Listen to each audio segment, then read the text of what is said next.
But who better than me? Welcome back to another very special episode of the Hardcore Casual with your boy, Bass the Kid. Please like and subscribe. As I always say, if you can click that notification bell, just so you get the notifications when these get uploaded, I would appreciate it highly. Shout out to all the people who normally in the chat leaving comments, people like Ash, Pugilist, JD Boxing, Fight Fan TV, Danny Glover from Fight Fan, JD Boxing, You Man Are Done For, and everyone else who occasionally pops by, G-Man Boxing, Ade Oladipo, Ring IQ, Julius, shout out. One of the reasons this channel's even happening at the moment. Boxing Beats and Rhymes, Unrivaled, Mark from Unrivaled, shout out to all you guys. Big salute. Now, I say this is a very special episode of the Hardcore Casual purely because as of right now it's my birthday, and I don't actually say that for any reason other than this day every year forms a reset for me based on what's happened the year before and what I'm looking to achieve, and to see if I've attained those goals. So for the last 8 or 9 years, I've structured to say, okay, what am I achieving for this year? Am I going to be able to get there? Have I made it? And if not, what do I need to change? What do I need to assess moving forward? But it takes on different significance for right now, just for the fact that 2018, 2019 and 2020 were horrendous years for me. 2020 was a bad year for a lot of people because of the pandemic and everything that happened sort of in that aspect, but I was on a recovery mission for those 3 years, we'll call it. 2020 was supposed to be the start of the recovery, and that recovery subsequently got delayed a year and started last year in 2021. But then within that, as some people know, like family members were lost in 2021, which made things not necessarily as smooth as I was hoping they would be. I achieved one of my goals for the year, so I can say congrats to that. But there are times when in society you have a time frame and everyone says everything is timing, but your timing doesn't align with what society tells you is the way to go. So you have to be very mentally strong to be able to keep on a certain path and block out certain noise, because I'll tell you, I'm definitely not where I wanted to be at this stage of my life. There's a few things that realistically I feel as if I should have achieved already that I haven't. I will get them, but I don't have them yet. But you know what, that's all for another time. 2022, brand new year for me. I've got goals in my mind, and we will see where I get to. Obviously I've got goals for the channel as well. So within this year period, I'm aiming to see if I can get myself up to about, I'm gonna be bold, I'm gonna say 1,100 subscribers by this time next year, 2023. So let's see where I get to. But for now, I'm going to talk about a few bits and pieces. I'm just going to pick random stories as opposed to stuff to just touch on, and I'll see how that works out, see if I like that format, see if you guys like that format, and yeah, we can get it cracking. So for right now, enjoy the show. Okay, so I guess I've got to address this Maris Breeders situation. Now look, y'all know I always back them Capricorn fighters, because the majority of them, if you look through history, they end up being quite special in the annals of time. However, the energy that I'm getting from him with the calling out of Jake Paul currently, to be real, it's a bit sad. And the main reason it's sad is because there's no chance in hell that you will ever get that fight. Number one, you don't have the profile to get that fight. Number two, you're a legit world champion, arguably the best cruiserweight in the world right now, calling out someone that's only had 5 professional fights with no professional boxers on the record.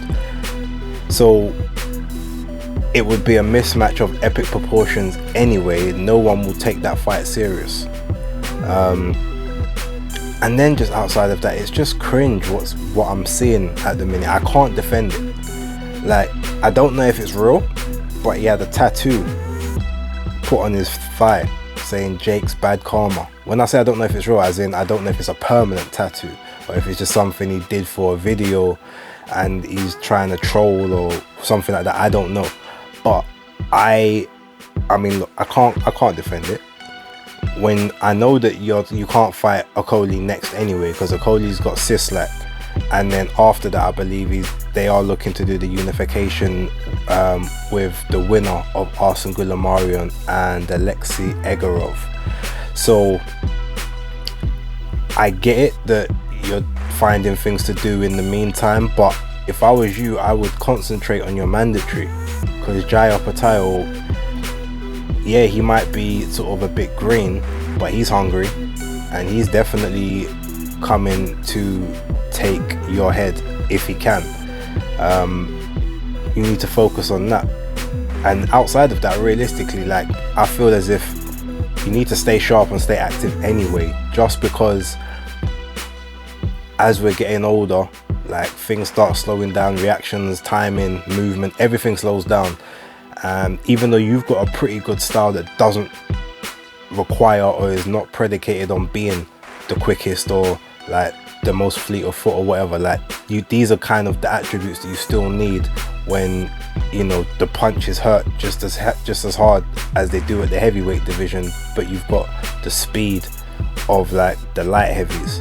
So yeah, focus on that and leave Jake alone. I get it, it would be another, you know, all Capricorn clash, because yeah, Jake Paul's a next Capricorn, hence the smart moves and the heavy hands that he's holding. But that's not what we want to see from you right now. Like, so Breeders, as much as like you're one of my favorite fighters to watch and like just the way you operate, I can't condone this, I can't co-sign this, and it's just making you look a bit silly. Like, you'll never get that fight. It's not something that will happen. So focus on Okoli, focus on Gulamarian, focus on Egorov, Opetayo.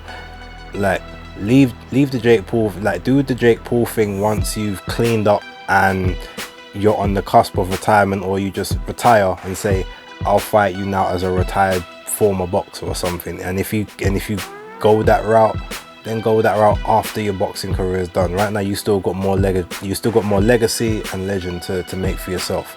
But I believe, if I am correct, Breeders' birthday is on Sunday, which is the 16th of January, I believe so.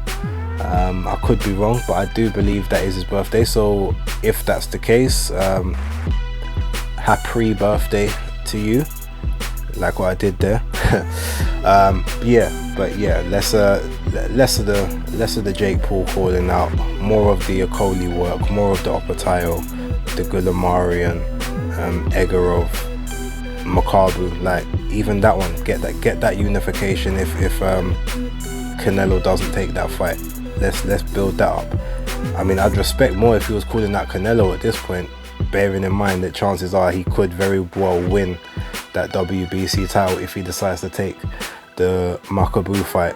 But I've got a feeling he won't bother now, just because the Machuno thing is putting a spanner in the works, and he just wants a confirmed date to work towards for May, as opposed to waiting to see what happens at the end of that fight with Machuno and Makabu. and obviously it could scupper his plans if he's holding up waiting for that, and then an injury happens or a huge nasty cut that won't clear in 3 months or whatever. So yeah, chances are that fight won't happen, but if I was Breeders, I would more be calling him out than Jake right now, even though I get it, Capricorn versus Capricorn always creates fireworks. It's a light little dig there. Alright, cool. I'll move on. Okay, so will Canelo fight Jamal Charlo? Alright, so I touched on this on the last video. Yes, it's a distinct possibility this fight may happen, but I don't want to speak too much about it. I've seen people scream Benavidez' name. Why aren't you taking on Benavidez? Then there's the whole light heavyweight situation as well. Now, to be honest, as heavy a year as Canelo had back from the end of 2020 up till now, he's realistically, look, had 4 fights in that 1 year span. Could have potentially have been 5 if he was able to have the plant fight in September like he wanted. He may very well have fought again in December. So he could have had 5 fights in that 12-year period. At this point, he's earned the right to choose who he wants to fight, when he wants to fight them, and under what circumstances. Now, as I said, people said that he was ducking Charlo from 154, 160. Well, if this happens at 168, Charlo's got no excuses, especially as he's probably been at 160 way too long, having absolutely nobody to fight. And a lot of people said he would be the guy to beat Canelo. Let's see if it happens. But either way, if it happens good, and I'll talk about it more. Otherwise, nah, so what? Okay, Tyson Fury berates Joshua for losing his 3 titles to Usyk and wants him to step aside. Alright, so yeah, so I saw the video online where Fury said, oh, like, I can't believe you just let those Ukrainians win the belts back after I went and worked so hard to wrestle them away from them in the first place. Look, without me going into one, which I'm not going to do today because today is a happy day, but Tyson Fury can chat all that waffle that he wants. Okay, so you wrestled them away from the Ukrainian, but then you ducked the rematch you were supposed to have with him, citing all sorts of different issues, and then made someone else have to do your dirty work to go around and collect the belts. Someone that was much more of a novice than you, and someone who essentially wasn't as equipped skill-wise to be able to take on the challenge, but yet they did it, and they faced everyone they needed to face and ducked nobody and turned down no opponent that they were supposed to fight. So at this point in time, I couldn't really care less about anything that Tyson Fury says until he steps in the ring and deals with that Dillian White work. And people who know me know my stance on that. And speaking of Fury, so Tim Smith from the PBC said that Fury is not a draw in the US unless he's fighting Deontay Wilder, and I wholeheartedly agree. I mean, it's questionable if he's actually a draw in the UK unless he's fighting someone like Dillian White or maybe Derek Chisora or Anthony Joshua, because he's never done numbers comparable to any of those people on pay-per-view over here, or even Gates, for us to say whether or not he is like the big star. But yeah, we saw that the Schwartz fight, I think, what did they sell? About 5,300 tickets for that, they sold about, I think it was like 3,000 something, and then comped about another 2,000 tickets for that Tom Schwartz fight. The Valine fight sold less than 4,000. Both did under $1 million worth of dollar buys at the gates. So yeah, like, that would tell me that you are not necessarily a draw. Like, you may be known, definitely you're known. WWE did a lot to help his exposure in the US, more so I think than even the boxing did initially.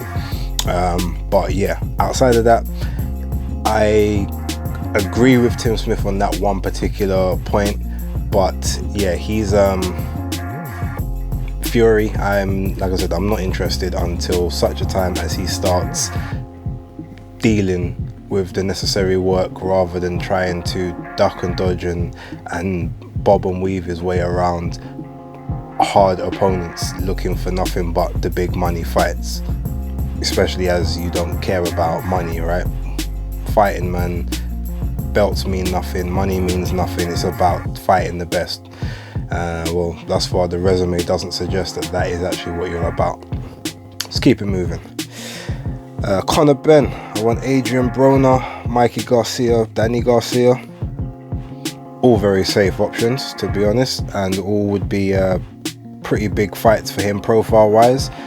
You could learn quite a bit from the Mikey Garcia fight, although Mikey is naturally a lot smaller than Conor, even though Conor's not a big welterweight at all, but Mikey's an even smaller 140. Realistically, he could probably still make lightweight if he really tried. The Danny Garcia fight would be a good one, because Danny's just sort of like a big lump, doesn't really want to train, so he wants to be at 154, so he will definitely sort of have the size advantage, and he can bang, but he's inactive in the ring, doesn't throw much, doesn't even load up on haymakers the same way he used to when he sort of fought Amir Khan and Guerrero and those sorts of people. So those would be some good safe choices. I mean, the Adrian Broner fight would definitely make the most money, it would make the most noise, and you could imagine Adrian Broner coming over here. It's a good thing they're on the Zone now as opposed to Sky Sports, because it would be N-bomb central Broner in a press conference with Conor Benn, but it would be highly entertaining. Conor might even want to just start doing the route of just challenging Hispanic based fighters just to talk a little bit of Spanish, like just to try and endear himself into that market as well a bit more. So you got the British public, but you'll also have like maybe the Mexican American or the Puerto Rican market, the Dominican market, even just the general Spanish continue. Go to Fight in the Zone on their one of their Spain shows. That to me would all work to just build that profile and make him a bit more of a global star. But I like those choices, to be honest. Can't really say much. George Kambosos says he's fighting in May. Haney and Lomachenko possibilities. Okay, so I'm not really going to go into the story too much, but I think we kind of knew that anyway. The one thing I will say is, look, I like George Kambosos because he does seem like the guy. He's come up the hard way and he's done things on his own merit. I personally struggle with all of the kind of flip-flopping at the minute when it comes to who the next opponent is. Look, I mean, you went to the Haney fight. At the end of the fight, he said, look, you've done your job, now we can talk. To me, it makes the most sense to have that fight to clear up any issues about the quote-unquote disputed recognized champion of the WBC, regardless of what Maurizio Suleiman says, because everyone else does not agree with what he says, and you can just look at all of their rank standings to verify that. So I would like to see that one.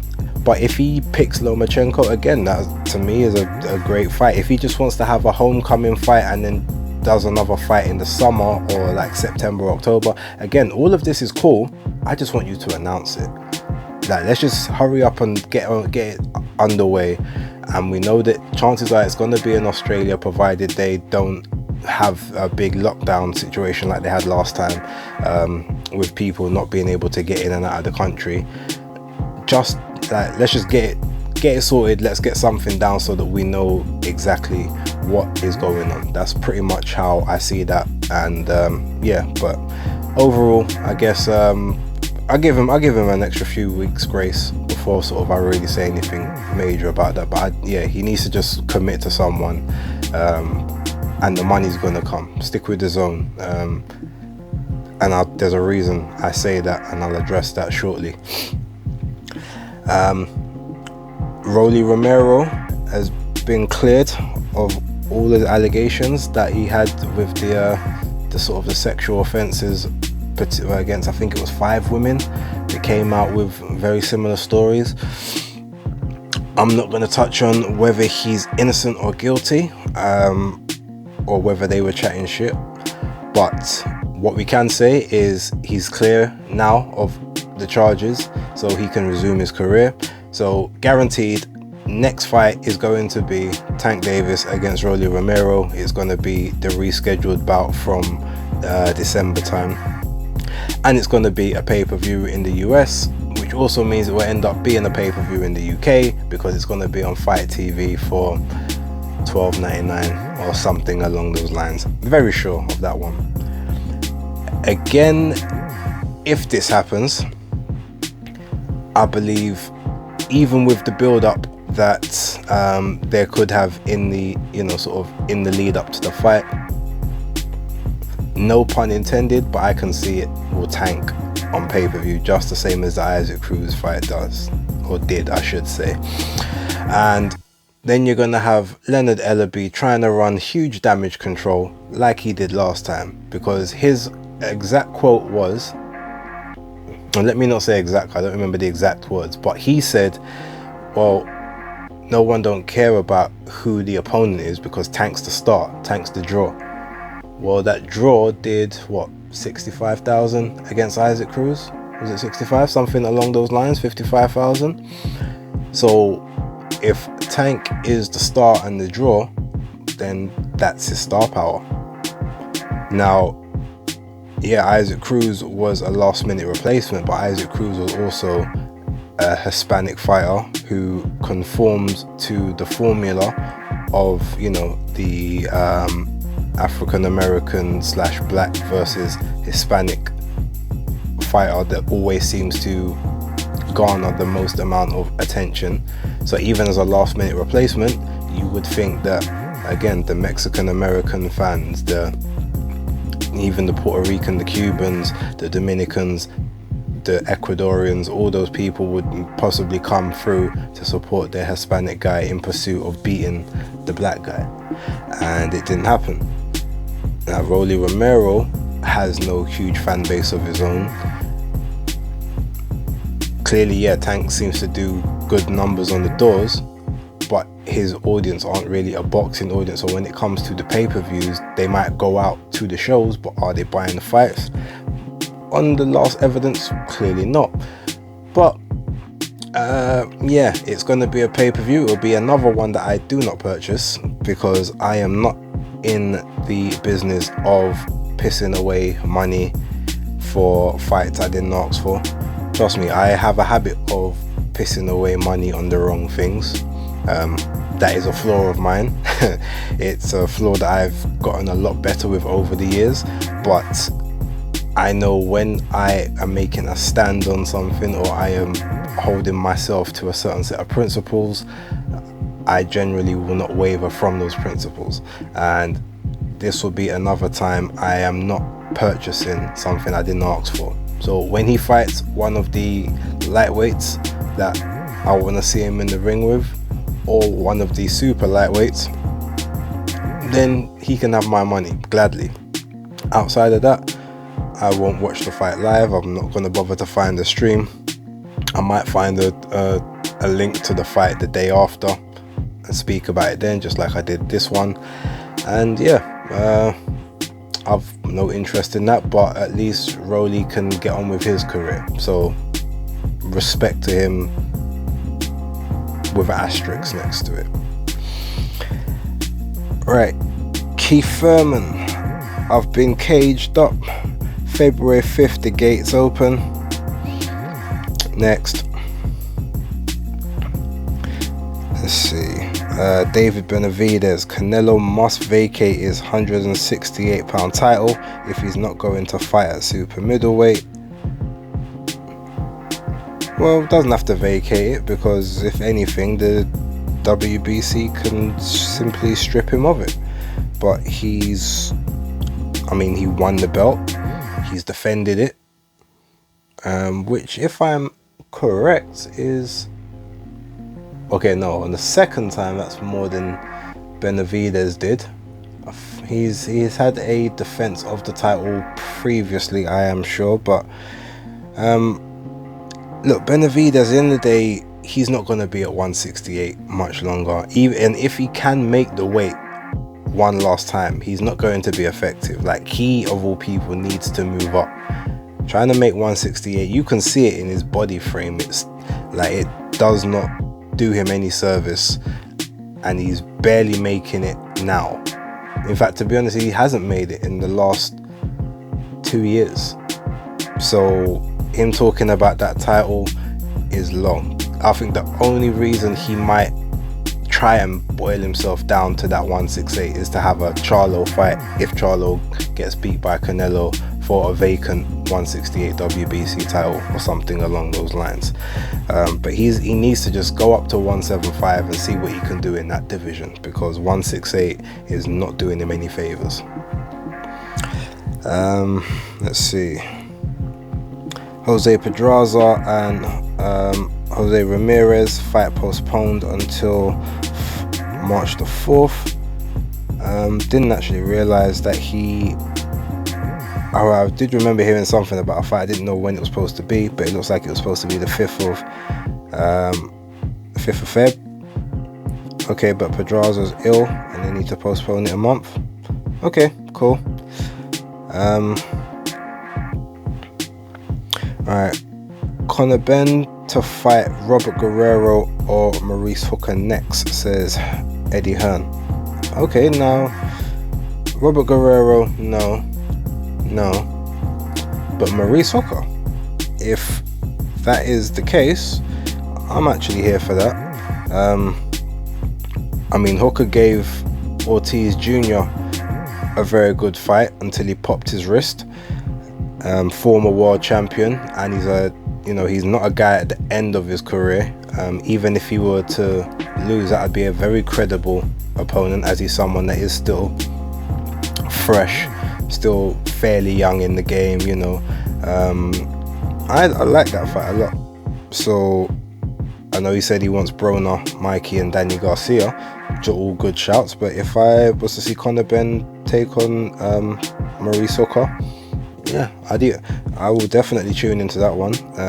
Do a little analytic job on that. Let's see. I think. Oh, hold on. What's this? Alright, so I'm gonna touch on these last two fights here. Okay, so Josh Taylor not eager to fight Teofimo Lopez and says he must get in line at 140. Fair. I mean, I guess there's nothing about you that demands that you get an immediate shot at the champion, especially as you're not coming up as a champ. So, makes sense. Fair enough, Josh, whose birthday is actually this week as well. So, happy birthday to him. Caleb Plant calling for Jamal Charlo fight, but Canelo has the first dibs. Well, yeah, like I said on my previous video, I know Charlo was being very cryptic in certain things he was saying. So Plant was being a bit more direct, but he was giving him a year to decide, which is long. Call him out now, and say, even if you fighting in May, cool, I'll take you in August. A whole year to give him an out. I don't really know about that, but whatever. And I guess I'll end on this one, because I actually got my ticket for this fight.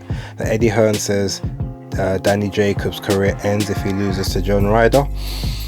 Pretty much his career as any type of top level athlete and boxer will definitely be finished, and he will be gatekeeper status, whether he wants to be that moving forward. I don't really see it, to be honest. I mean, when you look at his story, coming back from, I think it was like bone cancer, at a point where he couldn't even walk. He had to learn to walk again, after sort of being such a promising amateur and was even like a very big contender up to the Dmitry Pirog fight, which I still believe was stopped prematurely and incorrectly by Robert Byrd. I'm very certain that there may have been some money involved in that decision to stop it the way it was stopped. But yeah, I can't sort of speak highly enough on Danny Jacobs personally. You know, guy from Brooklyn, New York, which is a place that I've always held an affinity for, being a very big B.I.G. fan, and sort of later on even a bit of a Jay-Z fan. So yeah, I've always sort of, when I hear Brooklyn, I feel like, yeah, people are serious. So I know who I will be rooting for in that fight.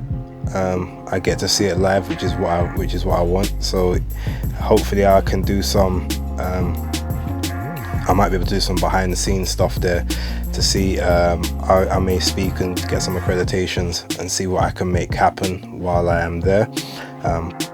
But I know there'll be a few other people in attendance with me, so maybe we can all do like a big sit down something afterwards, and make it happen. But yeah, definitely I feel like Danny Jacobs, this is sort of last chance saloon, especially as he's been out of the ring for over a year now. Be like about 15 months by the time this fight comes around, possibly a bit longer than that. So we will see. But guys, I'm gonna leave it there for right now. Enjoy your day, whatever you're doing. Be safe, be healthy. I haven't decided what I'm gonna do this afternoon, this evening. I might go hit up some people, hit the cinema quick. There's a couple films that I'm interested to go watch, so I'll see where I get to with that. But yeah, for right now, I'm gonna leave you, and the Hardcore Casual out.